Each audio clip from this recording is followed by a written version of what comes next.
پہلے پارے میں 5 باتیں بیان ہوئی ہیں: انسانوں کی اقسام، اعجاز قرآن، قصہ تخلیق حضرت آدم علیہ السلام، احوال بنی اسرائیل، قصہ حضرت ابراہیم علیہ السلام۔ پہلی بات، انسانوں کی 3 اقسام ہیں: مومنین، منافقین اور کافرین۔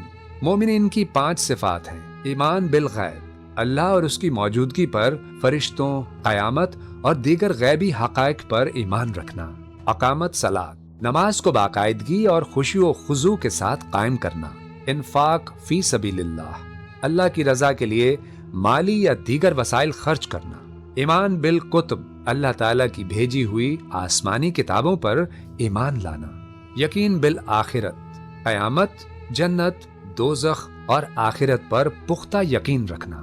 اس کے بعد منافقین کی 10 صفات بیان ہوئی ہیں: جھوٹ بولنا، دھوکہ دینا، علم اور شعور کی کمی، دل کی بیماریاں جیسے حسد اور کینہ، نادانی اور بے وقوفی، اللہ کے احکام کا مذاق اڑانا، فساد اور فتنہ پھیلانا، جہالت یعنی سچائی سے بے خبری، سیدھی راہ سے بھٹکنا، غیر مستقل مزاجی۔ اور پھر اس کے بعد کفار کے بارے میں بتایا کہ ان کے دلوں اور کانوں پر مہر اور آنکھوں پر پردہ ہے۔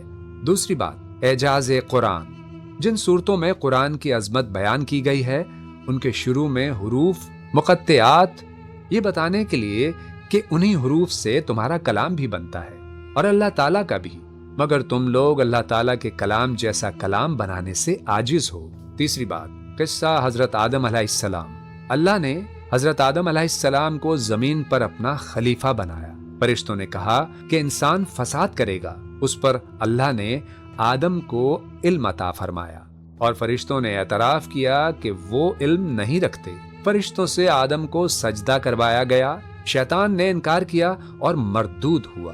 جنت میں آدم و حوا علیہ السلام کو بہکایا گیا، پھر انسان کو زمین کی خلافت دے کر زمین پر اتار دیا گیا۔ چوتھی بات، احوال بنی اسرائیل، بنی اسرائیل پر کی گئی نعمتوں کا بیان ہوا جس کی انہوں نے ناشکری کی۔ ان کی ناشکری کی بنا پر اللہ تعالیٰ نے انہیں ملعون قرار دے دیا۔ پانچویں بات، قصہ ابراہیم علیہ السلام، حضرت ابراہیم علیہ السلام کا اپنے بیٹے کے ساتھ مل کر خانہ کعبہ کی تعمیر کرنا اور پھر اللہ تعالیٰ سے اسے قبول کروانا اور پھر توبہ و استغفار کرنا بیان ہوا۔ اس بارے میں یہ پیغام دیا گیا ہے کہ ہدایت صرف انہی کو ملتی ہے جو ایمان، اطاعت اور شکر کے ساتھ اللہ کے حکم کے آگے جھک جائیں۔ اللہ تعالی ہمیں قرآن کی ہدایات پر عمل کرنے کی توفیق عطا فرمائے، آمین۔